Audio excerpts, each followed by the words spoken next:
Hello guys, welcome to Banter Blitz. Sorry for some late start, but I think it's just 1 minute. Hope you're doing well. Just as usual, we're going to play some games and probably learn something new. At least it's the primary goal, to teach you something. So just as usual, let me know in chat if everything is fine, and Cobra is doing it right now.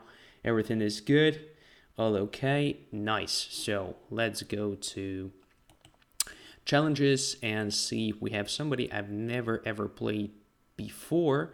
And I want to start with the game against Area 51. I think the guy just wanted to play last time and didn't have a chance. So I think it will be just fair to start with this game today. And what's going on? I'm playing with black pieces. All right, so let's go.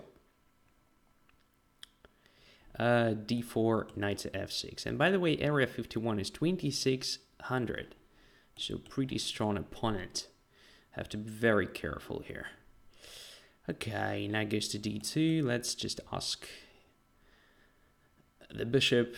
Okay, so my opponent doesn't want to exchange it for the knight and occupy the center, which is pretty good. So we're going to play something typical. So this quasi hedgehog, because black is going to develop his pieces just like in hedgehog. Well, pretty much d6, b6, a6, and so on, while white is actually having a different pawn structure. So bishop goes to d3. All right, let's start with the a6 move, controlling b5 square and preventing bishop b5 check. After that, we can play d6, I suppose, and then knight to d7. So I'm not hurrying up with castling because there may be an attack. But after white's castling, I think I'm fine to just castle myself. All right. And bishop takes f6 immediately. Not sure. Okay, let's take with the knight. Controlling e4 square, see if there is something like knight e4, we just exchange everything, and I think we're fine. We can also just wait a bit, maybe queen c7. I'm not sure I'm forced to take on e4. So let's just think. We take everything on e4. We have pretty simple plan after that, like queen d7, and at some point b5. We can probably do that. I mean, I don't see anything wrong with that plan. But at the same time, maybe we should just play queen c7 first. I don't know. So it's a question of taste mainly, I guess. Let's see. I mean, black should gradually prepare the minority attack on the queen's side here. White will try to do something on the king's side, obviously, but after this exchange, I don't believe that white's attack can be really dangerous there. Because, first of all, white no longer has so many resources to make that attack really dangerous. Yeah, my bishop is not very good, but white's knight is also not so dangerous to me, unless I play something like d5. But even after that, I mean, this e5 square, yeah, it's available, but again, not necessarily that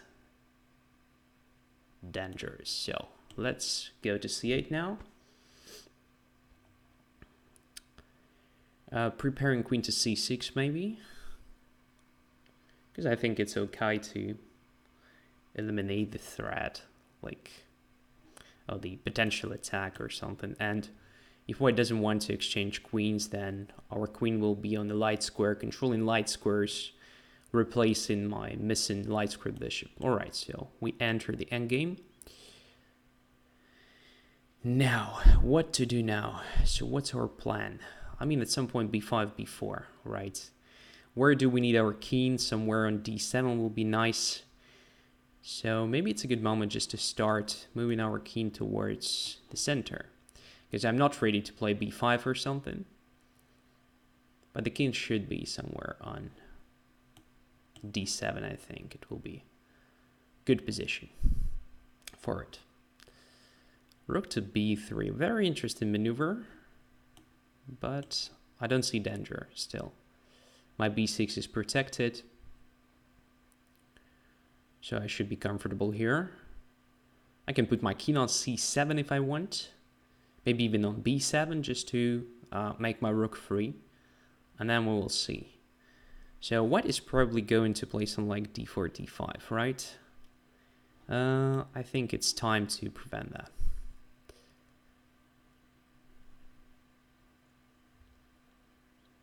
All right, so knight is going to d3, which is a good idea.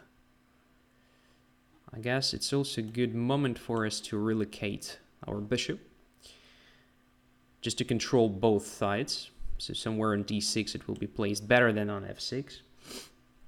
Okay. What's next? So at some point I want to disturb that a4 pawn by playing rook to c4 or something.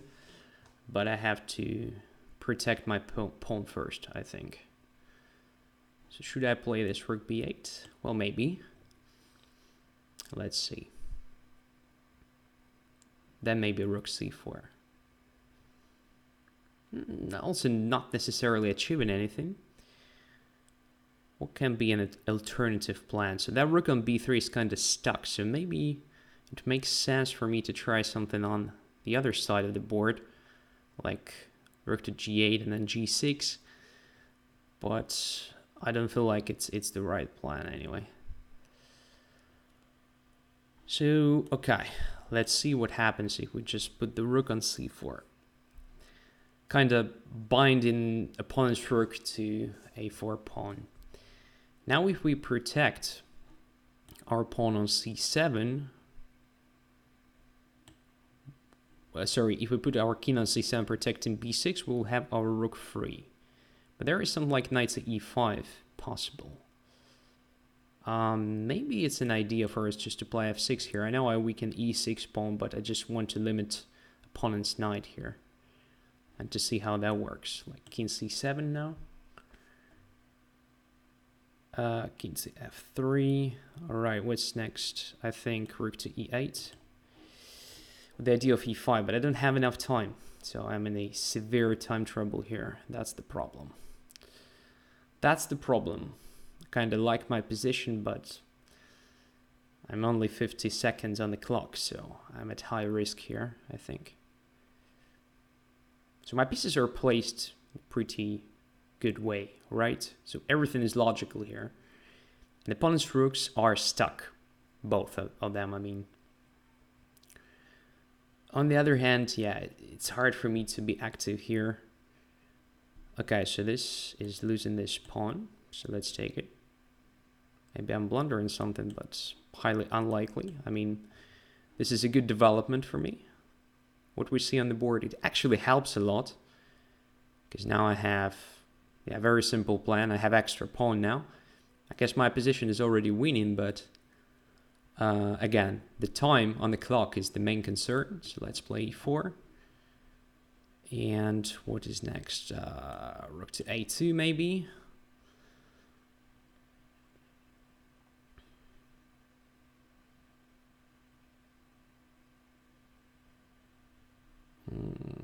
Okay, a5 with the idea of just a4, almost trapping the rook. Okay, this is one more pawn. And what's going on here? Yeah, we're almost there. But again, 35 seconds only. Kind of annoying.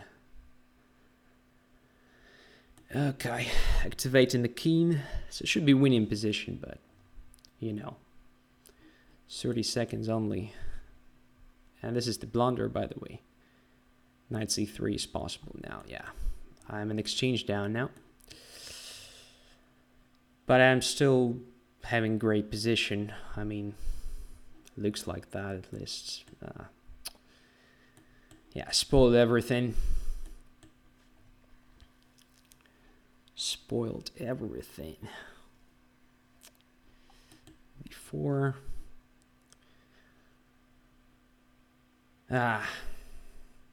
Terrible.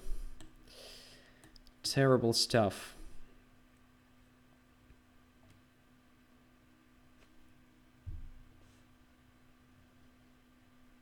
Looks great for black anyway. I mean, these pawns are pretty strong.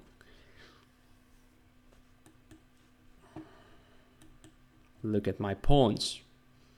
They're really cool.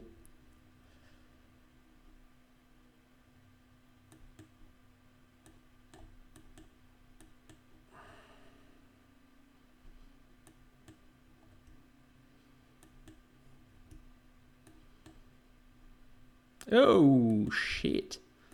That was bad. Actually, but I won, right? Won on time. But this position is already looks like a draw. Yeah, it looks like a draw. Because white's rook cannot go away from the b file because of b1. So if king goes away from the c2, I play b1 and win. So white has probably go away from b3 position, then I play kind of king a3. But there are no, white should win here. Actually, it's an easy win here. So rook b4, let's say I play that move, then rook b5 waiting, and if I play a2, then rook b2, and I still have pawns, so I lose. And if I play king a2, then rook b3 wins the game. Yeah. So it's winning for white here, but of course I basically blundered here. So instead of playing rook takes c1, I had what? Simple king to b2 move, right? Yeah, king to b2 was winning, and here it was winning as well. Just king b2, and game over for white. Yeah, but there was a time trouble. I mean, great game. Great game. I blundered at some point, so I think after e4 move, I was already winning. After e5, I was winning. Let me just come back to that moment. Just a second. Yeah, here. So after e5, black's position is just absolutely winning, extra pawn and great center and everything. I mean, says that, yeah, black's position is just great. Here after rook a2 and rook to b1, maybe I was just too fast with this idea of playing a5. So probably starting with b5 was much better, much safer at least, because I control c4. So if white wants to reactivate the rook, then c4 is needed. In which case, I just take with the b pawn, and I still have this pawn on e4. So, yeah, I mean, my rook on a2 feels pretty comfortable because it's impossible for white to attack it. The only option is from c1 with the knight, but my rook still has lots of squares there. But the other thing is that I don't see the way for white to bring the knight to c1 because I control d3. So this is just a winning position for black. All right. Anyway, thanks for the game. That was nice. Whew. Pretty challenging beginning, all right? What do you think? I guess it was a nice game. Fighting spirit and this stuff. Okay, let's check for other guys I've never played before. So here's one, Bernard, 38. Not a single game, so I will accept the challenge. Okay, so...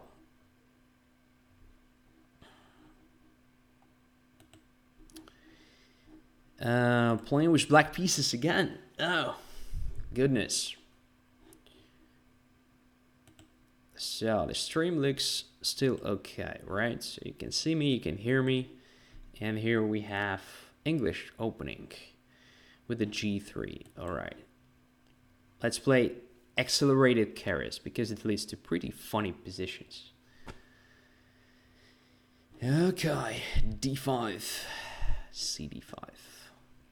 CD5. So this is pretty risky setup for black because d5 will be constantly weak if white plays correctly. So it will be always a target for white's pieces. But e3, well, it's too lame, I would say. So d4 is the right move, I think. It's still possible to play d4 here, but Bishop is already quite passive there on c1, and that's a problem, I think. So I have pretty simple development here. Knight c6, knight f6, I have a good center, so no problems. And normally if you play d4 at the right moment, so when the pawn is still on e2, you can put your bishop on g5 then, and exchange the knight, which is a defender of d5. Here, as we can see, white kind of has this French bishop, and the position looks like a French defense reversed. So it's not very pleasant, I guess. And the bishop on g2 is pretty strange.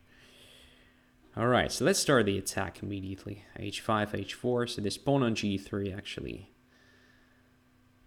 forces me to do that. And if white plays h4, then I will have an amazing spot. G4 forever. That's the thing. All right, pretty passive. Let's continue. I don't see any reason not to. The idea is just to play h3 and force the bishop back to f1, which is quite, quite pathetic. So what happened? a3 was played. Prevented me from playing knight b4, apparently. But it doesn't stop me from playing h3 if I want, so why not? And then bishop to g4. Everything is kind of automatic. Then bishop f3, forcing the rook to g1, and knight to g4, attacking h2, and h2 drops. So that's a pretty simple plan, but of course I have to make sure that everything is fine with my pawn d5, which may be not the case here. So d5, b7. All right, let's protect b7 for now. Also preparing rook to d8 to protect d5 one more time, because white is going to play knight f4, I believe, right? So let's bring the rook to d8. d5 is protected, which means I'm ready to play g5 and force the knight back to passive position on e2. That's the plan. So what's going on here? Bishop to e2. All right. So interesting thing, if I step back now to f5, let's say, I have a threat of g5, right? So white will be forced to, most likely will be forced to move the bishop away.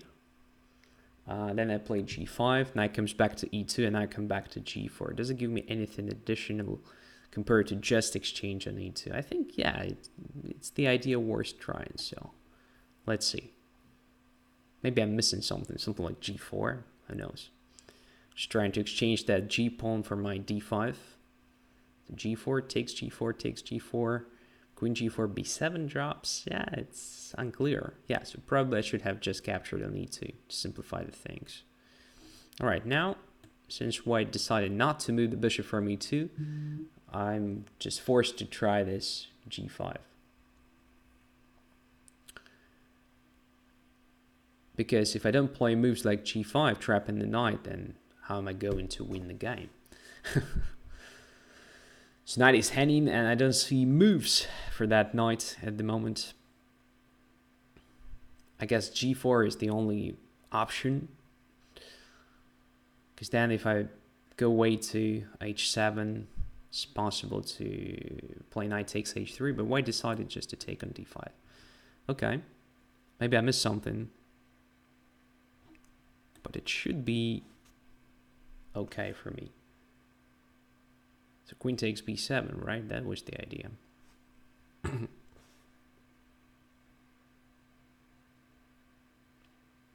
Then what to do? It's a good question. Just bishop to d7, protecting the knight.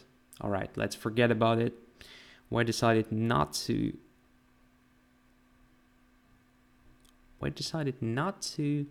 take my pawn on b7. What's the point? Okay, next move d5, and if my queen is on d7, then bishop b5 is possible. All right, it's going to be tricky.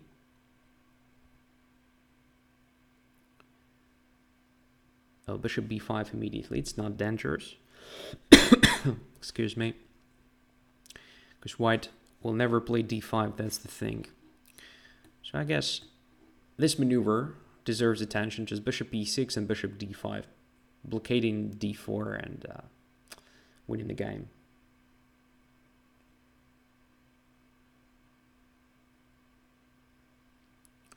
Yeah, extra minor piece, absolutely winning position, I would say. The d5 was interesting, but pawn on d5 was pinned anyway. So it was not an immediate threat to take my knight on c6. So probably I had some time to improve my position, but we'll come back to that after the game. I'll show you that moment. It's really interesting. And obviously, instead of bishop c4, queen takes b7 deserves serious attention. Just grabbing one more pawn, attacking my knight on c6, and still having this bishop b5 check. All right. Now my position is rock solid. Look at this bishop on d5. It's not necessarily very active, but as a defender, it's just perfect. Okay. All right. Rook was hanging. Let's just go away. So what is our task now? Our task is just to checkmate opponent's king, right? And we have extra minor piece for it. So our attack is going to be very efficient. I'm not even against castling here, because why not? All right. King is on d2. Okay, I will definitely castle now. There is no attack on the king side for white. Everything is just protected. We can put our king on h7, I think. And then f5, f4. Pretty straightforward. We can also bring our queen to f-file before moving our pawn to f4, like queen f5, queen f3, and then f5, f4 and stuff. Yeah, everything wins here, I guess. Because just have extra material and white has no compensation whatsoever.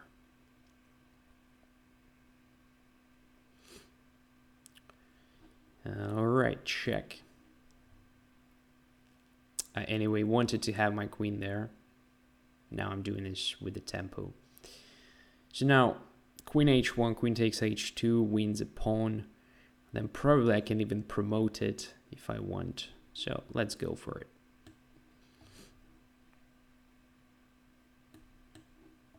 Our queen is safe there, just queen g2, and we can come back home through f3, so gonna be easy win now.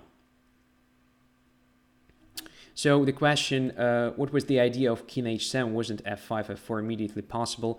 Yeah, it was, but in that case, if white takes gf4, gf4, g-file becomes open, white has this check on g1. I know it's not dangerous, but I don't like to, give my opponent even a single chance if I have a clear possibility to avoid it. I mean, that was the idea, just simple prophylactic move, king h7 prior to opening the g-file potentially. Of course. As you can see, I didn't even play f5, f4 in the game. All right, so there was that moment when white captured on d5.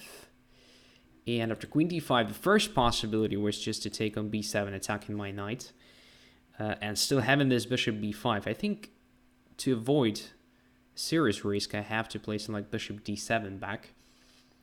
But position is less clear compared to the game, right? Because white first of all has two pawns for missing minor piece, and white probably has some active play.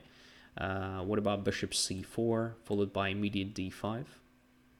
Does it make sense? Maybe not really, because if I move my queen to f5, then after d5 I have a simple knight to e5. That's exactly what I want here, to get to f3 or d3. It depends. So I don't see a serious danger either in this line. But what about white's bishop c4 and after queen d7 just d5 here? The thing is, if I play knight e5 in this position, there is bishop b5, which is very annoying, right? So I cannot move my knight in this case. It doesn't mean that white regains a piece because bishop on d2 is hanging. So once I've noticed that, I thought, all right, after d5, I would probably try something like a6, controlling b5 square so that my knight can move now. And if d6, then I take on d2 and win. But now I see there is bishop to c3 move, which is very annoying. Attacking my rook and controlling e5 square. So my knight is hanging and my rook is hanging. Wow. Maybe g5 was just a blunder because of this line. So what to do after d5? I'm not really sure. Because if I play something like bishop g7 now, same idea, but controlling this diagonal, kind of preventing bishop to c3. Well, first of all, white can still play bishop to c3. because I still cannot play knight e5 because of bishop b5. And if bishop c3, then queen takes, attacking my rook, and knight is still hanging. That was the right way for white to play. Look at this. So I blundered. So g5 was probably not correct. Maybe I'm missing something here for black, but for now it looks like a refutation of my g5. So just d5 move. Okay. You have the possibility now to analyze the position if you like. Thanks for the game. Let's have a look at the list of challenges. Searching for one more guy I've never played before going to the normal order of challenges. And yes, we have one. So accept.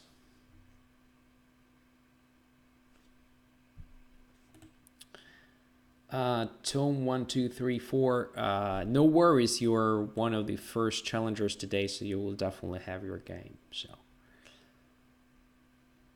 and white pieces. What a gift. I mean, these 2 black games were quite challenging, so now we have a chance to attack with white. Let's do it. Let's do it. All right, so this is a tricky line, actually. I don't remember the right way to react to that. I'll just play knight to c3. I mean, it's probably not the best reaction, but it may lead to something similar to immediate queen takes d5, right? Which is quite okay for me. I mean, I don't know this theory here whatsoever. Never learned it, but e6, come on. If you play Scandinavian, you should probably develop your bishop to g4 and then play e6. That's the whole point. If you want to have the bishop on c8, well, probably play French. It's easier. And then this. I always like to hear you're one of the first, but you are actually. So number 4 or number 5, maybe number 3 even. So believe me, you will definitely have your game. All right, so what to do here? Just pretty straightforward. Bishop to e3, or maybe just taking on c5. Taking on c5 is kind of cheesy. Don't like it at all. But my pawn is hinting what to do. Taking on c5 may be an option. Okay, let's take it and simplify the things. I mean, anyway, we should be slightly better because of that bishop on c8. It's a long-term stuff. But I believe that white should have something more convincing in this position compared to what I'm doing right now. Matt Murdoch says, please play against me. We have not played yet. I usually play only 3 games at the beginning of the show, and then I just come back to the normal order of challenges. So maybe you will still have your game, but I don't know. If not, then next time. All right, now let's just go back to normal position with the knight. Our king didn't move, so we can castle long if we want, but we have to be careful about knight g4 jump.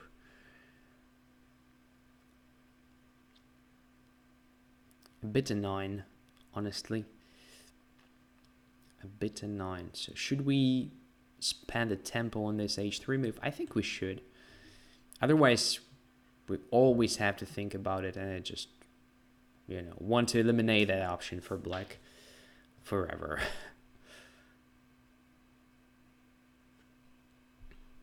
Castling, okay, let's castle as well. That's why I played h3, because imagine my king no longer protects f2, then knight g4 actually grabs my bishop, and I love bishops, you know that. Now what? Knight d4 looks natural. Knight d4, bishop d4. Yeah, something like that. Let's do it. Activating our light squared bishop. That's why I played g3, bishop g2 after all, just to have this pressure on this long diagonal, right?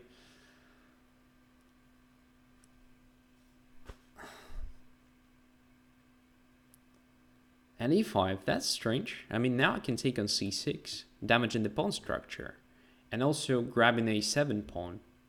So I think taking on d4 was a move, and then something like, I don't know, b6 or a6 or king b8. I would expect something like that, at least. So can we really take on a7? Let's check. Bishop takes a7, c5. Then our bishop may be trapped, but it shouldn't be that simple for black. Let's say if we attack the pawn on c5 with knight to a4, we put a lot of pieces on the edge of the board. I don't like it, but if it gives us some material advantage, then why not? But I'm not quite sure either. This may be risky, honestly, taking that pawn on a7. But we have a better pawn structure now, so probably it's not a big deal at all. Like, we'll always have that pressure. But anyway, let's check it. Bishop takes a7, c5. To trap my bishop, black has to play king b7, that's it. So I have to be fast to save it. Bishop b6 takes d1, king b7, bishop a5, rook to a8. Actually trapping it. Yeah, it's a bit annoying. And if I play knight a4, then there is knight to e4, which is also annoying. Oh, come on.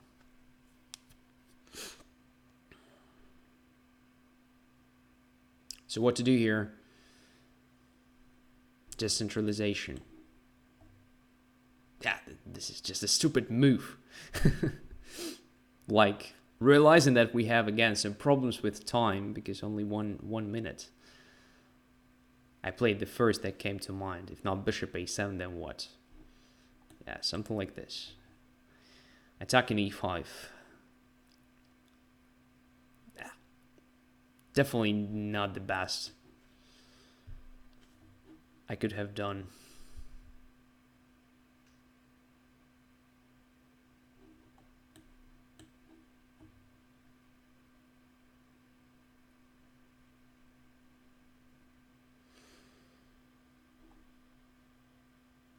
Okay, let's just put our pawns on light squares. I mean, it's a good strategy when you have a dark squared bishop.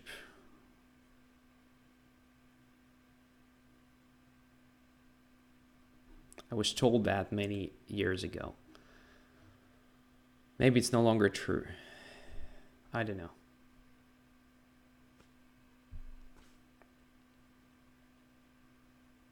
All right. It's time to do something active. It's time to do something active. Let's go to c5.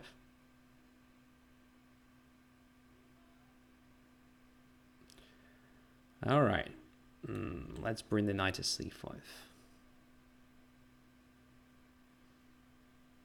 Again, my poor technique in Blitz games is well known, so want to excuse myself in advance. But I think we have a good position anyway.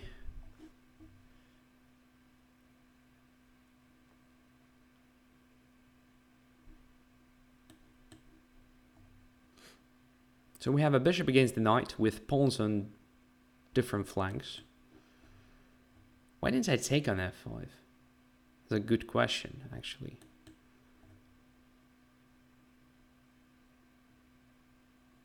Yeah, this is just very crappy technique. What I'm doing right now, it's just a complete bullshit. All right, let's hope for the best anyway.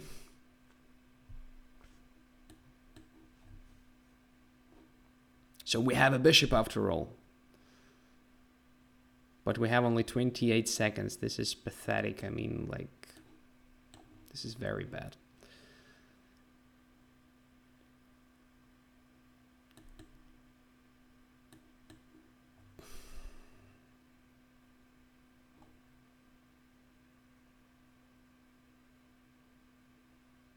Yeah, absolutely right, I guess. Or maybe king b6 was better. Don't know.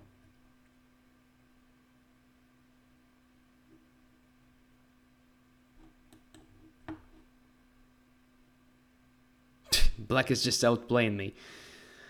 Oh gosh.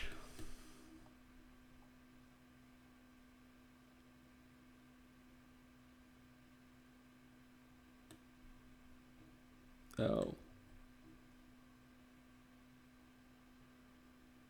Complete crap. How I played this.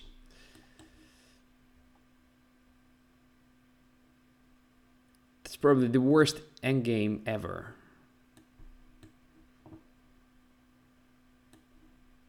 I cannot do that even. Black is playing pretty good chess here. Honestly.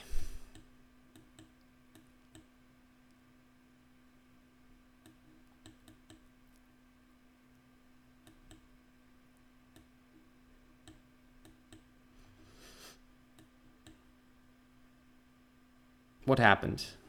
I lost some time. Right, this is just a, load of crap. Oh, yeah. All right. So that was a deserved loss, actually, because I started playing like a complete idiot somewhere around the move rook to e1, right? So everything looked fine, so even logical. But then, for some reason, I don't know, maybe bishop a7 was indeed a bad decision. But I spent so much time on just calculating it. It's not how it should be done. So if you have, some problems with evaluation of the continuation in Blitz game, just forget about it and just do something else. Even rook e1 would be okay, but just play it faster, my friend. And I'm talking to myself right now. So just rook e1, but faster, all right? That was actually not so stupid. So everything was just okay before this very moment. So that was all right. That was all right. Yeah, maybe just c4 to start with not the best move. I just defined the pawn structure too early. Maybe just king d2, king c3, then b3, a4. Who knows? Yeah. So here black had a good chance just to play f4 and then e4. Probably that was pretty, promising to try to punish me for just doing nothing in the endgame. I'm curious, why didn't I take on f5? It was so natural. Rook f8, then rook to g1. So like rook takes f5. Rook takes g7, but I'm not achieving anything, right? So just rook takes f3. If I take h6, takes h3, and position is almost balanced. So probably taking on f5 was not that cool. All right, so I played that. Then rook went there. Rook to h1. Again, rook to g3, b4, a6.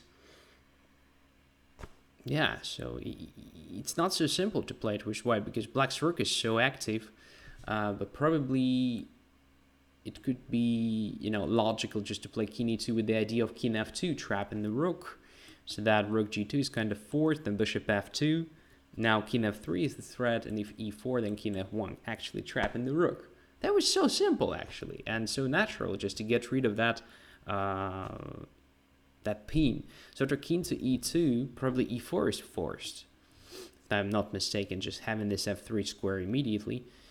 But then what?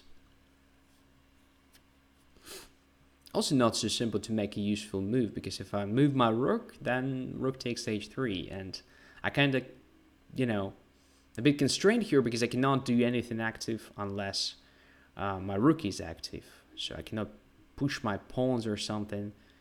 Rook to d1, well, it's possible, but not necessarily that dangerous for black, I think. So let's check this line. Takes, takes, takes. King c7 is forced. Maybe that was the way to go. Bishop f4, king c8, I believe. And something like a4, but rook is very active. Yeah, I missed that thing completely. All right. Great game, my friend. Congratulations. And here we go. So the game against Tom now. Accept the challenge. So I told you would have your game. All right, e4, let's go. So now my rating is even lower than 2900s. Yeah. I can't forget about the times when I was 3100s. So, goodbye, good old days. It's official. I'm just a batter. Okay, so I can win a pawn now, if I'm not mistaken. That was the idea behind d3. I just protected e4 and hence created a threat to e5 pawn. Queen d4, alright. e4 is not hanging, so I'm just going back with a tempo. Queen d4 is nothing here. Extra material, right? h3 preventing bishop g4. And the rest is just a, you know, conversion of the extra material, extra pawn in this case. Let's simplify the things. Let's keep it simple. f5 is open now.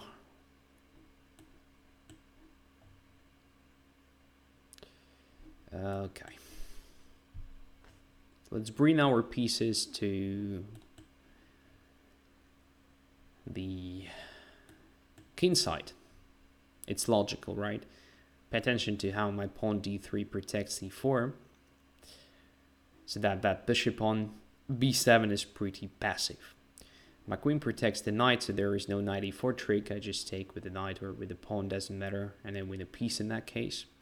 And this is also nothing because, you know, b3 was played against this c4 move exactly, just, you know, to take twice, not damaging my own pawn structure. So, you know, 2 pawns now.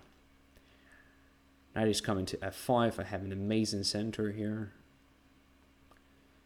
Don't see how black is going to survive it. Actually, it's completely lost. Queen to g3, maybe the next move. Queen to h4 is also interesting, creating this threat of knight takes h6 or something similar to that. So,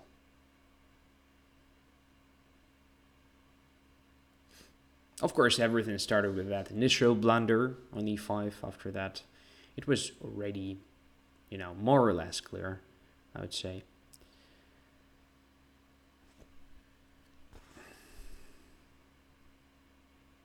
So we can do various things here. What would be the best?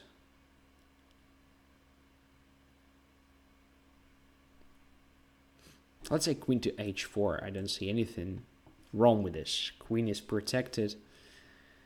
So again, I hope there is no tactics. Something like knight e4. I just take. And I have kind of threat of just taking on h6, I guess.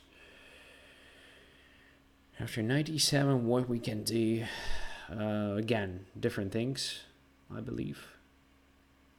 We can just take on d8 and convert extra 2 pawns, like this,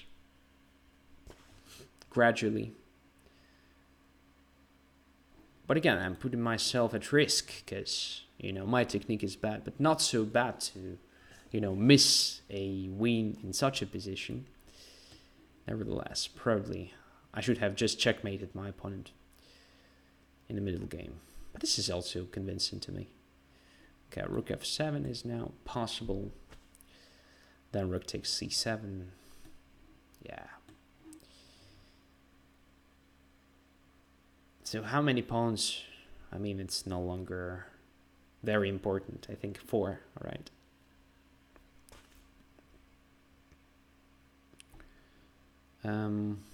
Yeah, let's take it. It doesn't matter anymore how we convert it. What can we do here? Okay, let's go here. Knights are perfect in the center, just controlling everything, right? Yeah, let's go there. Knight to b6, a little trick. If black wants to pin my knight with rook b8, then I play rook f1 check and win the knight. Well, not win, but exchange the knight on d7. this exchange is also very helpful. The fewer pieces we have on the board, the easier it is to win. With so many extra pawns, right? All right, so nothing to comment here, just a series of blunders. So, but as I said, the initial blunder was already very critical. All right, fork on c7, so I missed something like a fork on c7. Yeah, maybe. It was no longer, okay, on d6. Yeah, I missed on fork on d6. Okay, yeah. But position was already like completely winning, right? So I was not really focused. Sorry for that. Okay, next one, Mike Goering, accept. And white pieces again. So I find it kind of funny to play with white. e4, e5, knight f3, knight c6, bishop b5. Let's take on c6. As simple as it gets. Castling, e5 is heading. f6, d4 now. ed4 is expected.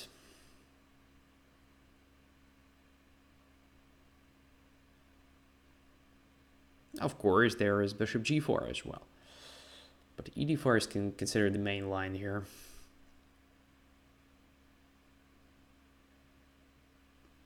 Nevertheless, black has a choice.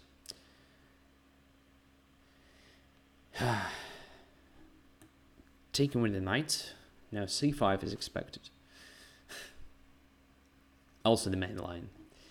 And here there are two moves, knight b3 and knight e2. I usually play knight e2. I find it a bit more flexible than knight b3. Because from here the knight has the access to f4. You can also play bishop f4 whenever black's bishop is on d6. So I like this move. Queen d1, rook d1. And now, whenever bishop goes to d6, I have bishop f4. What's the idea behind exchanging bishops here? Well, actually, black has doubled pawns. And hence, I have kind of majority on the king side, so my pawn structure is much better. So it's a strategic advantage, a long-term one. And black has a compensation in the form of two bishops. Right, and if I exchange one of them, black no longer has pair of bishops, which means white should be slightly better. That's the idea. That goes to e7. All right, let's just keep on developing our pieces. d5 is a critical square. We can jump there with the knight at some point. We can also play it slow, like f3, king f2, king e3, and so on. There are different plans here, obviously. So knight d5, rook d5, b6, another rook to d1, bishop to c6, rook goes back to d2 or something, then f3. Looks pretty convincing to me, so let's go there.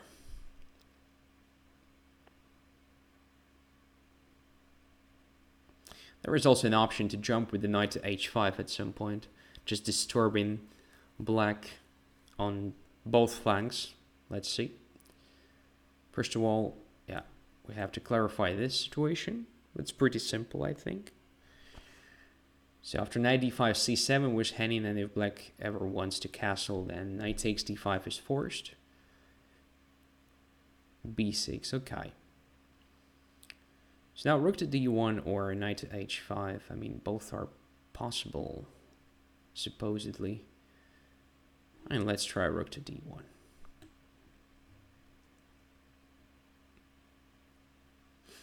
If bishop goes to c6, then just rook back to d2, and e4 is not really hanging because there is a pin.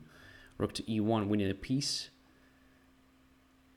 Now black has to cover e6 square because I want to jump with the knight there. Something like king e7 should be played, I suppose. And then we will see. So, as I said, I have a better pawn structure. Black no longer has pair of bishops. So we should be slightly better here. Let's go here. f3, just intending to centralize the king. g5 is another weakening. Isn't it bad for black? It may be. Because I have f5 now for my knight. And f6 is kind of weak. That was probably too much for black to play like this. Now d file cannot be occupied. That's the thing. So we can probably just bring our king closer to the center without much risk.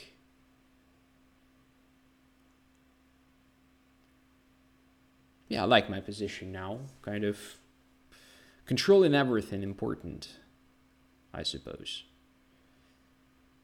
b5. That's the problem with that pawns. So you can push them, obviously, but it doesn't mean you achieve anything significant.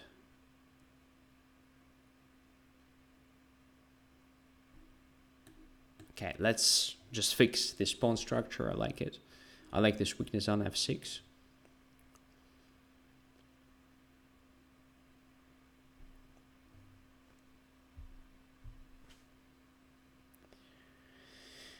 Yeah, but what's the plan?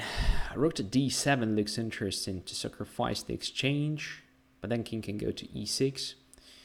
We can probably try to relocate our knight to f5 first, and then play that. It's kind of nice thing to do, but first let's bring the king to the center. I mean, I like to finish maneuvers that I started. King f2, king e3, then the next maneuver. Logical.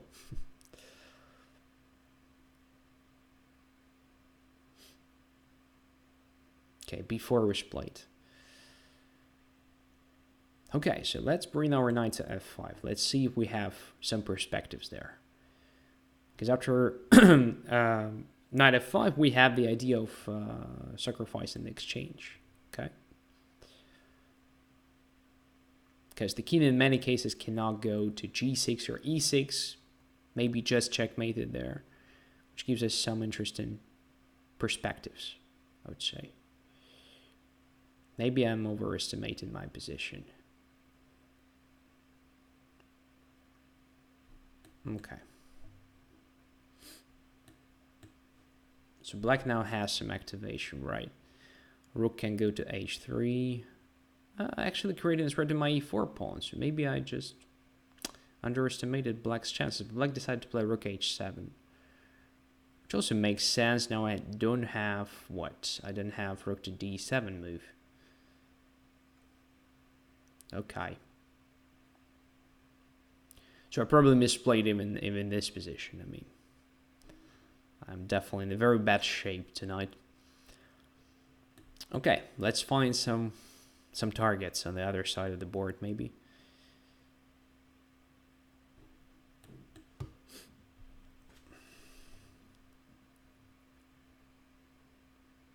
Rook d8 was also interesting, by the way. Okay, maybe it's a good moment to play it now.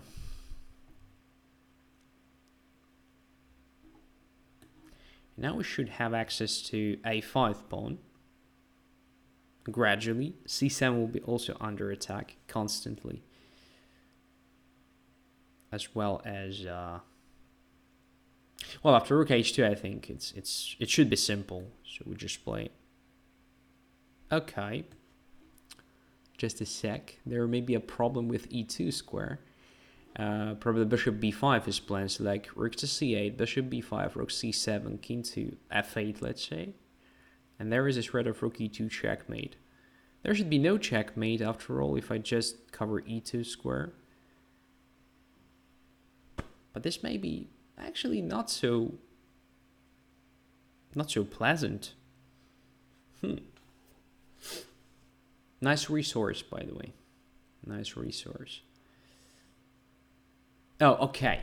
Okay, I understand it.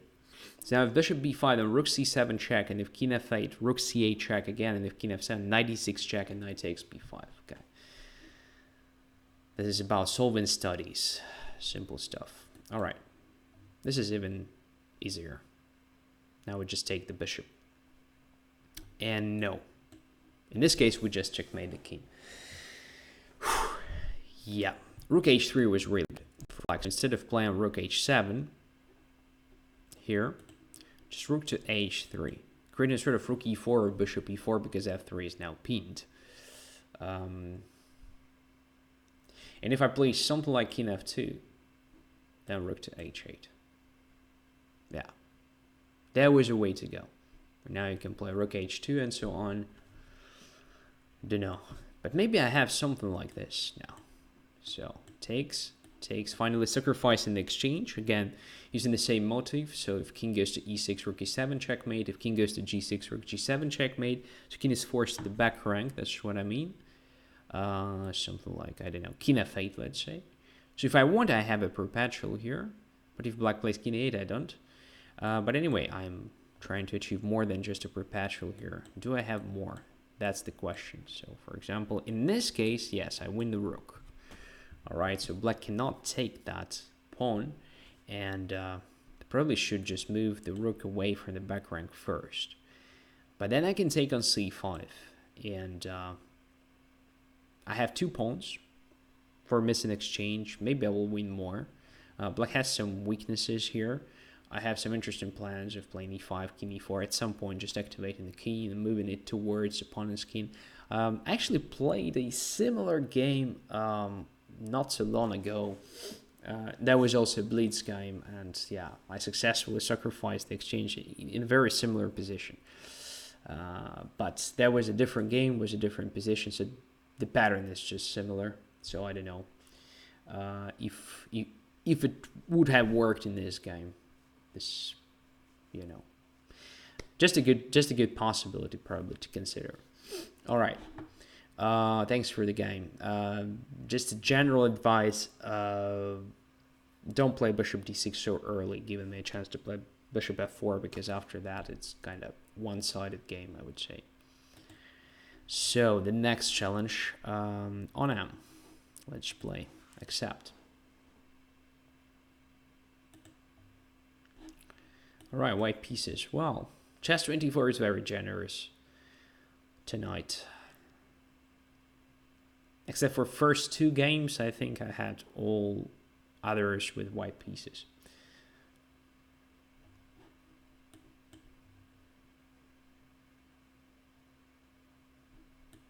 Okay, this is something typical. We have played dozens of games like this.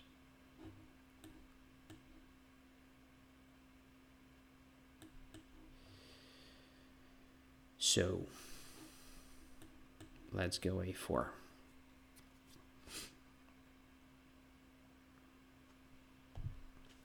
Undermining the pawn, trying to create weaknesses on the queen side immediately. And this queen a5, it's always happening.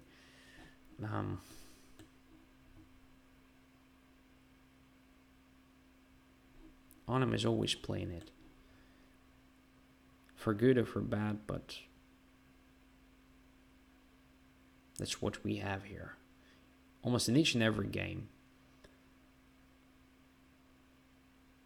So the idea for white here is just to keep this strong pawn center, to have this advantage in space for a long time. Another thing is just to create some weaknesses on the queen side. That is just a general plan for white. In this particular case, I want to actually use the position of the queen on a5, which is pretty strange to me. I think I can win the game instantly by playing d5. Am I missing something? But d5 looks so nice. Probably black is forced to take with a piece, because in that case, I'm just winning the queen after knight b3. Okay? d5 was needed just to block the bishop. Blockade the bishop, sorry. Disconnect that bishop from b3 square. Queen is trapped. GG.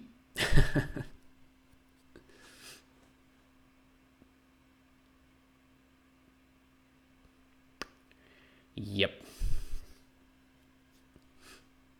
You should be very careful when you put... Okay, this doesn't change the evaluation of the position. Well, queen is saved, but I have an extra minor piece, right? I could have captured on a5 as well. But bishop c4 is a bit more convincing, because now I have this check. And yeah, just a decisive advantage.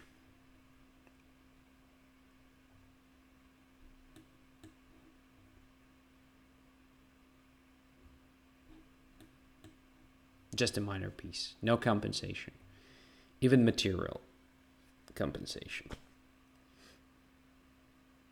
You have to be very careful when you put your queen on a5 and then, you know, it's always a target. Knight b6 just limited it so much. And then we have played d5. By the way, another idea behind d5 was just to close the 5th rank for the queen. All right, so if knight b3, then queen has h5. But in this case,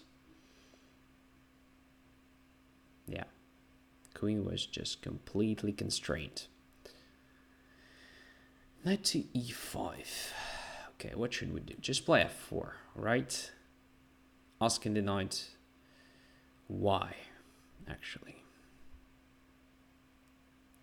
Our knight e3 controls critical squares here. f3 is controlled by g2. So in this case, we just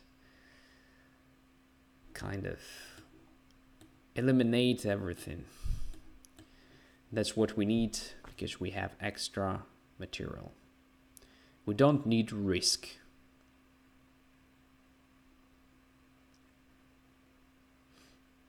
Guess it's a good time to resign, but all right. My opponent is still playing for some reason.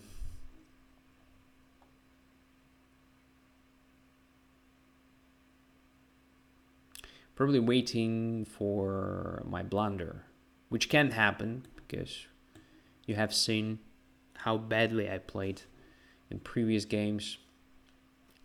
Well, in some of them.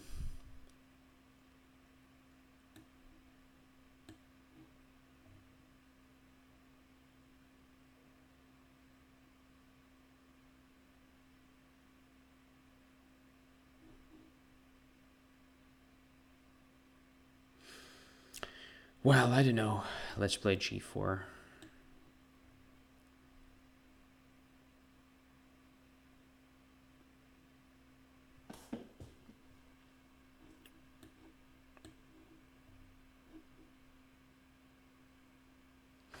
b4 is our target. Okay, back to d3. Save square. And another rook should join the party. I think it's time. So rook to e1. The simple idea of bringing it to e7 with a checkmate, I think, in several moves. Another idea may be just play rook b8, then another rook to e8, at some point g5, or maybe just rook b8, g5, and then rook e8, rook g8, something like that. Kind of question of taste mainly here. I don't see anything against just taking the pawn.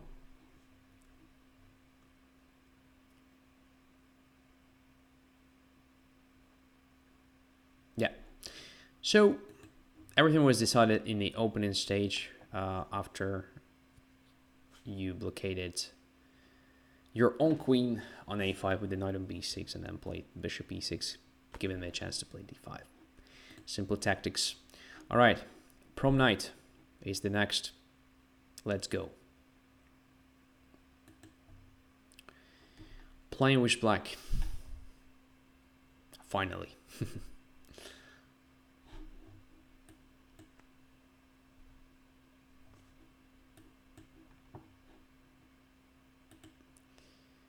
Are we still there? So there were some problems with the stream, I think. So let me know in chat again if we're still okay, more or less. Stream is out of sync. Okay, so at some point it happened. Just a problem. I mean, I don't know the reason. Sometimes it happens, sometimes it doesn't.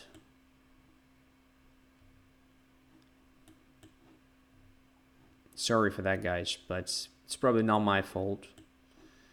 It's a problem with my internet connection. It's unpredictable. Just unpredictable indeed.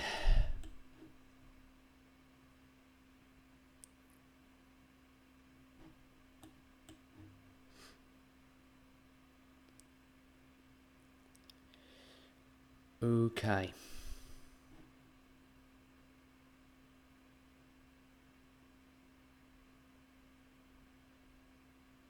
So how should we play this? Like bishop a6 attacking the pawn. Then something like queen e6 attacking the pawn. And if b3, something like a4. Increasing pressure, I guess. Let's try that.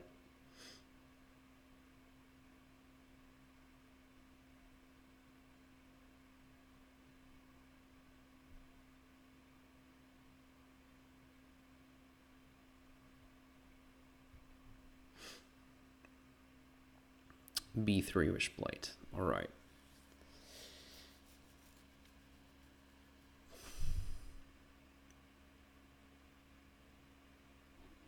Let's play queen e6, preparing bishop to b4, I suppose. Maybe bishop to e7. I mean, bishop b4 should be a good option. The idea is to provoke something like a3 move. And then a4 resource will be pretty annoying. We can in c4 potentially. So once again, bishop b4. At some point white plays a3, let's say. I come back with the bishop to e7 or something. Then I play a4, and since the pawn is already on the a3, well, b3 square will be completely weakened, which means after b3 goes away, I finally get the access to c4. So this is a typical idea here. Let's bring the bishop to b4 now with the tempo.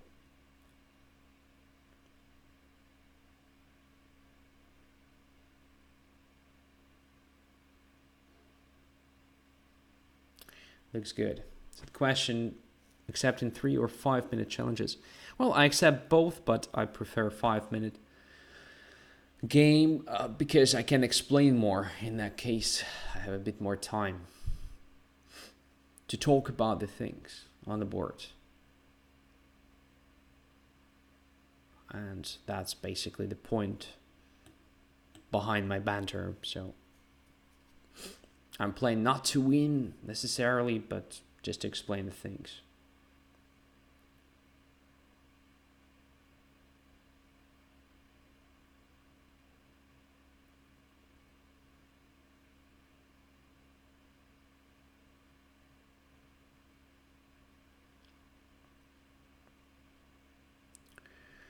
So now just a4, right?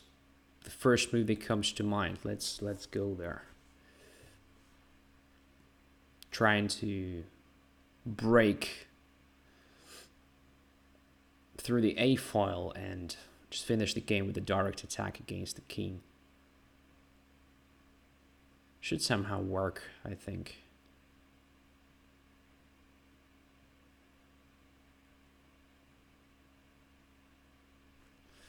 Yeah, I'm better developed. Why not, right? All my pieces are in the game already. What we need here is just to take on b3, let's say. Then sacrifice on c4 and bring our pieces to attack. Something like that. Okay, knight e4. Intending to exchange my bishop. I think we should probably try to keep it on the board. It may be crucial in attack against the king.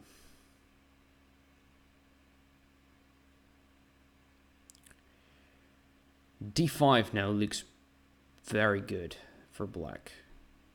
Another important resource.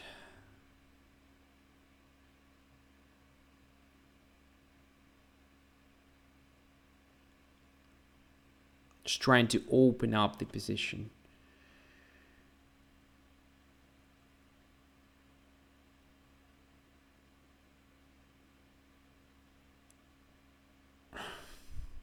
So queen to g6 check, right? That's the move. Maybe not the best way to play it, to be honest.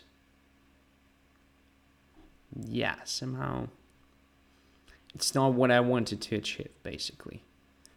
I want an attack, but now queens are going to be exchanged.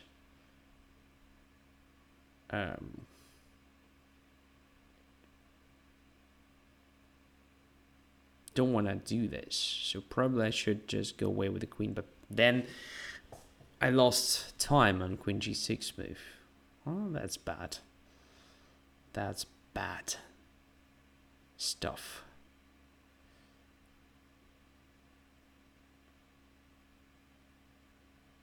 Should probably try something like this. I know it looks crazy, but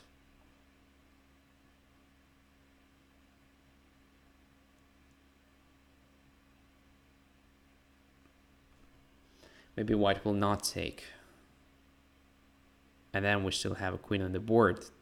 That's exactly what I want.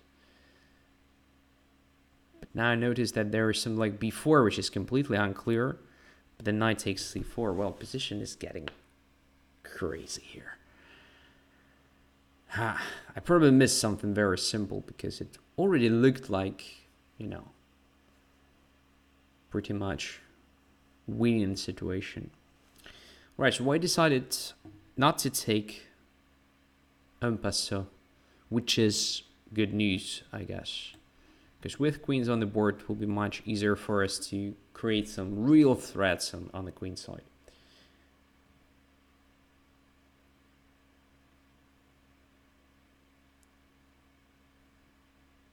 And I don't see how white is going to attack me, to be honest.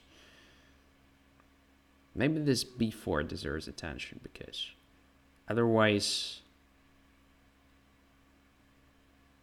Why didn't I take on b3? I mean, that was a nice intermediate move. Okay, let's forget about it. Position has changed again. What to do now?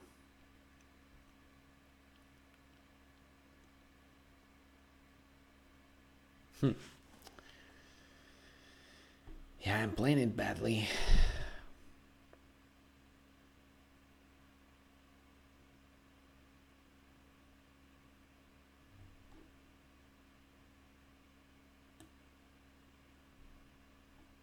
Then b4. Then bishop b5. Okay.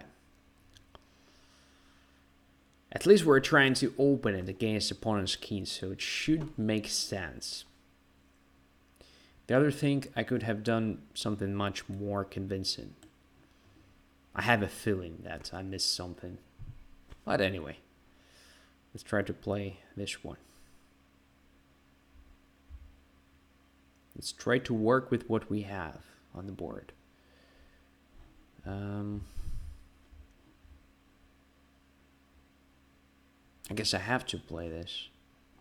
Now queen g7 is a checkmate threat, so I have to play this as well. I don't have a choice. And it's getting really annoying. Already looks pretty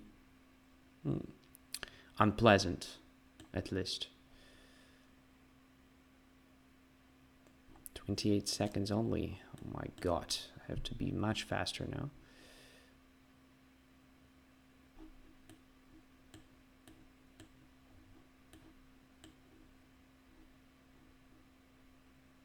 What's going on? Oh, that is what's going on. Yeah. I'm just losing the game. That's what's going on. No, maybe I'm winning it on time, but nevertheless, like, that's pathetic. All right, I had so great position at some point, and I spoiled everything. That was weird. Maybe d5 was not that good. Maybe I should have played something like f5 here. I don't know. But d5 looks so natural. I mean, why it doesn't work?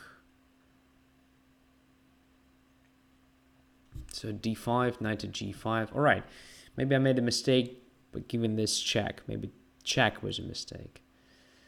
Because it gave white a tempo. Probably something simple like queen e7 was much better. I don't know. Already controlling that b4 square and preventing anything connected with this b4 threat, and already having the queen on the right position. I have no idea. Yeah, very interesting game. At some point, yeah, white could have tried b4. It was very interesting to trap my bishop and so on. All right, the next one is Yon 606, accept. I hope for white pieces. No. Black pieces now, I guess. Only black pieces. I've played a lot with white, right? So hybrids. Very interesting. Hybrid of Queen's Indian and Nimzo Indian. But after e3, instead of bishop g5, we get one of the lines within Rubinstein's system in Nimzo Indian. So a transposition. Which I find quite good for black. Especially after bishop to e2, because it's kind of passive to me.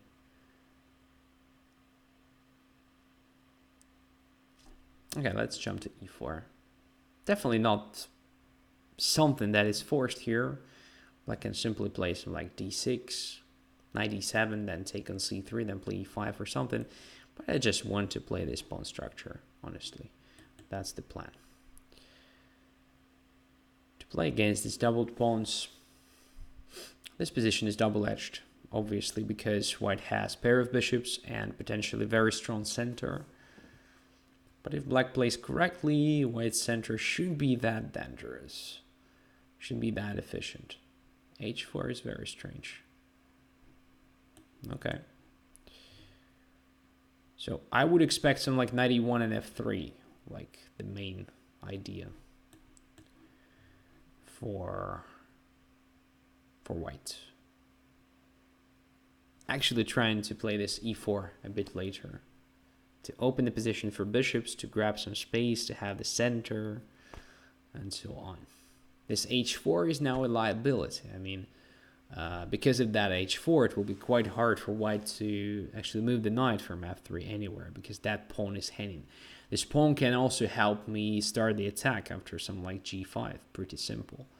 Rook f6, rook h6 becomes a nice maneuver. g4 square is mine. So many disadvantages of, you know, just one pawn move.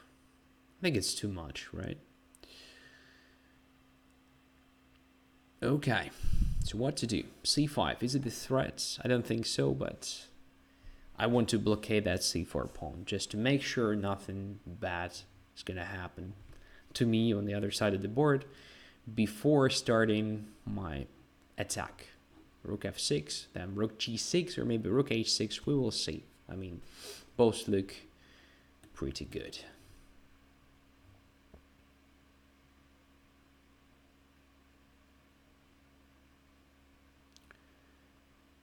So the question is what I'm going to achieve. I want to attack g2, that's my target, I suppose.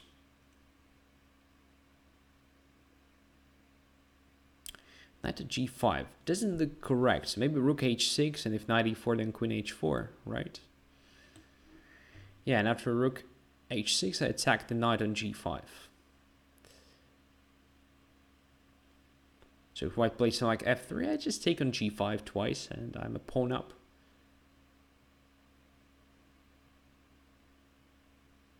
So what to do now? Knight on g5 is hanging. Probably just back to f3, yeah, but this means I want a tempo. g5 maybe now. Simple as that, right? I'm almost sleeping already. So maybe I'm missing something really simple, but g5 looks pretty natural to me. Let's play it.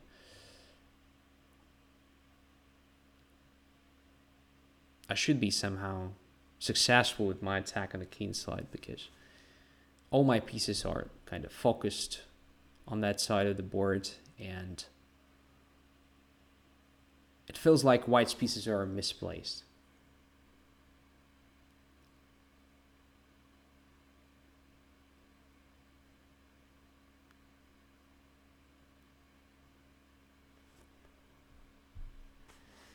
d5, okay.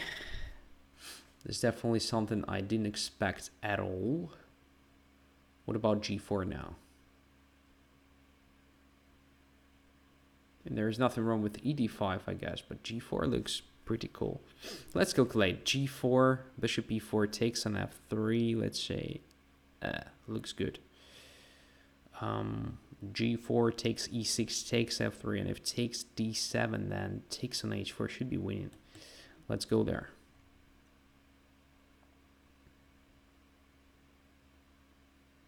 If bishop e4 takes f3 and bishop takes f3, just queen h4. The sort of queen h1 and queen h2 at the same time. So we're just faster. We are just faster here.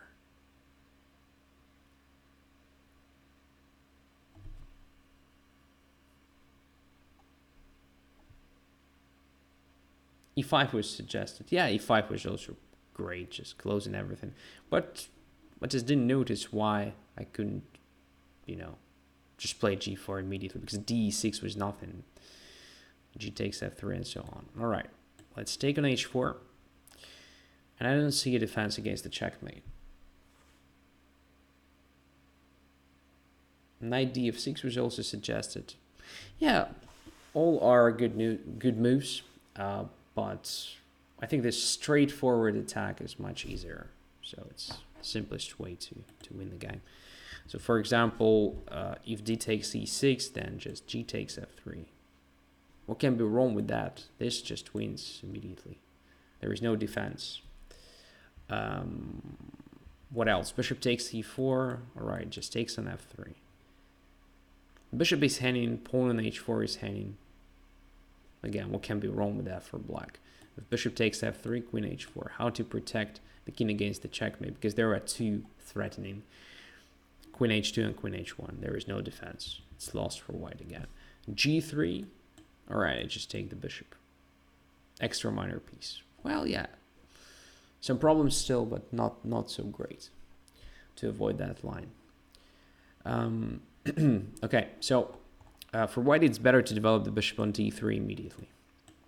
That's the main line. So castling, so like d6, bishop c, d2, knight d7, a3, bishop takes, and so on. Another way for black to play that, I believe, not d6 immediately, but yeah, d6 would be a mistake because knight can go away and then bishop may be trapped. So rook e8 is a move here. And then once the bishop is on d2, so that if knight goes away, I just take the bishop. I can't play d6. So in that case, after a3 takes, and knight to d7, we get this position in which white has pair of bishops and good center for now. I'm controlling e4 as black and gonna undermine the center with either c5 or e5. So pretty balanced position. Maybe just with slight advantage for white here. I don't know. I played it many times as black and I'm satisfied with the results. But white is also doing well here. All right, so probably the last game for today against Cobra, except. And Cobra is 25-20. Wow. Maybe you were always like that, but I have a feeling that your rating is actually higher than usually. If it is exactly that, congratulations. That's a nice result. Okay, d4 takes. So Sicilian, interesting. Thematically interesting. So e5 immediately. So normally you play a6 first. The reason should be this move.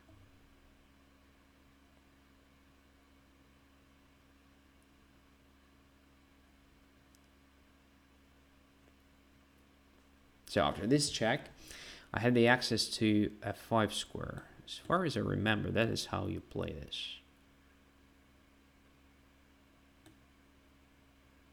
Maybe I'm wrong. I don't remember actually.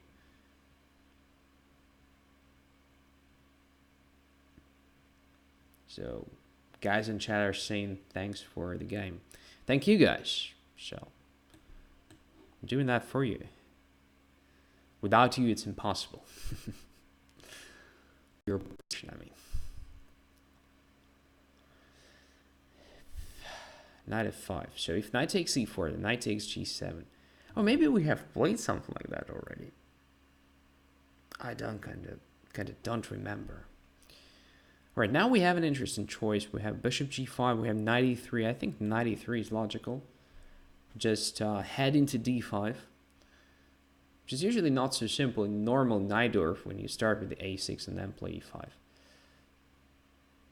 That's why you start with a6, I guess, to prevent that bishop b5. It doesn't mean that black's position is automatically worse, but I kind of get where I want without problems. So it's helpful.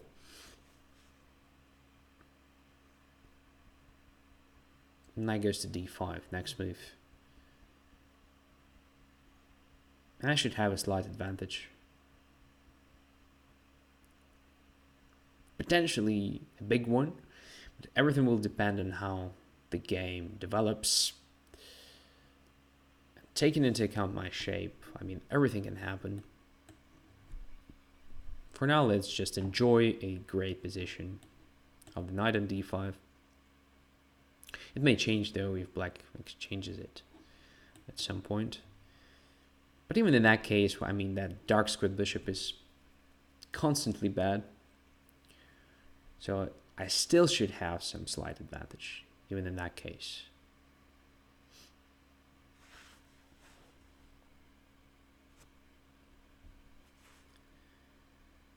So bishop to g5 comes to mind, but I don't even need that, right? All right.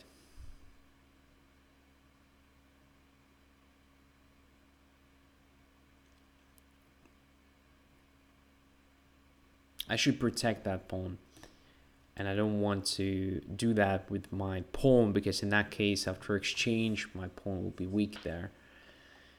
So I would rather play something like this. The problem though is my bishop, so now it's limited. Obviously, black is doing well here in this game. Even though I guess my position is better, but black is doing everything possible to make my advantage not so big.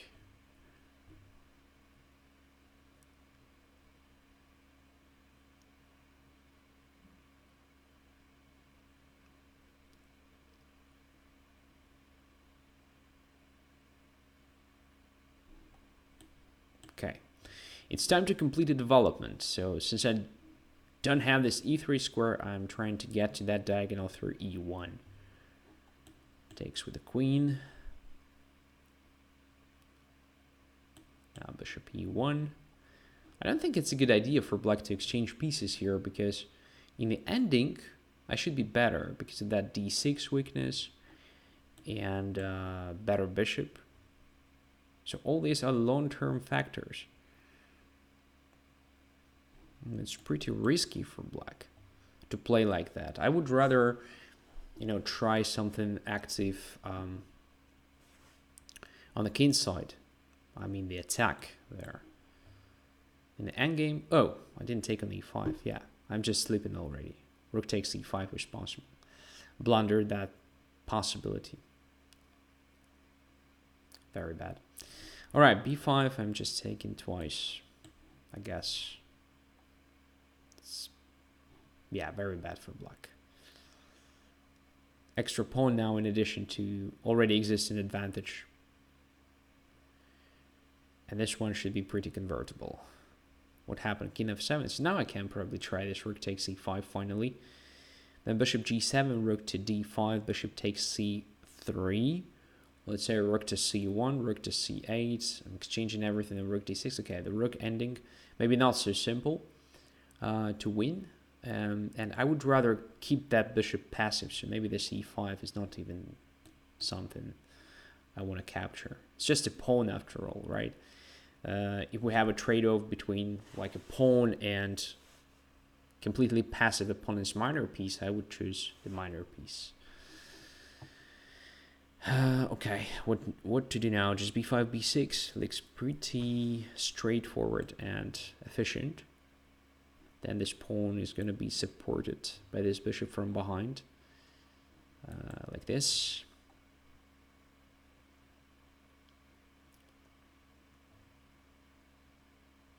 Okay. What's the next stage? C4,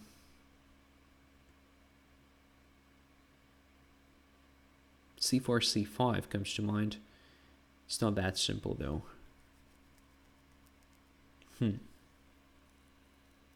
Okay, let's centralize the king first.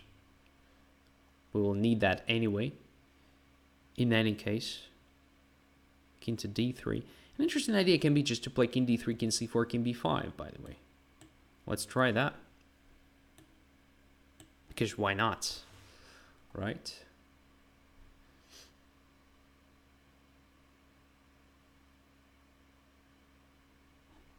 Yeah, just there. Closer and closer. Light squares are mine. We can bring the king to c6 now. It's one option. Rook a7 would be just a terrible mistake because if rook a7 my pawn is pinned. King to c6 though looks pretty good. But then rook goes to d7 and there is a threat of check on c8. But then I have rook a7 and if rook c8 then rook to c7 takes. Yeah, looks good. Let's go there.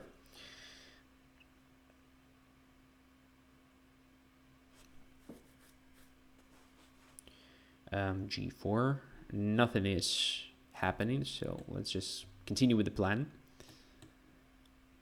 That was the idea. And now it should be completely winning for white, right? Takes on a7, which is probably forced. Otherwise I win the rook. Then I just play king b7 and win the rook anyway.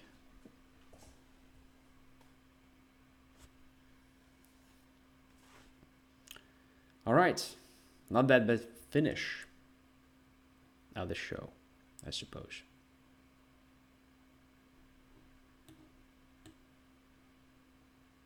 This shouldn't help. Yeah, simplifying the stuff. Simplifying the stuff. All right. Okay, so I would say that this idea with taking on d5, well, actually exchanging everything on d5 was wrong. What I would have played in that situation, let's have a look at that position. So basically you did everything right. f5, f4 was correct. So in this case, I would have forgotten about queen side and completely focused on the king side, just playing g5, h5, g4, trying to attack. For that attack, you need resources, so exchanging pieces is not the right strategy. I would have just played g5, h5, g4 as soon as possible, king to h8, rook to g8, bishop somewhere, I don't know. So maneuvering pieces somehow just to create stress on the king side. Otherwise, you're just lost long term, I guess. Okay, thank you very much, guys, for being with me. Sorry for all technical problems that may have occurred during the show. Okay, just a bad internet connection. I cannot do anything with this. It's German after all. So everyone knows what's happening here if we talk about the internet. I hope you learned something. That was my main goal, just as usual. Wish you a great weekend and hope to see you next week. Bye-bye.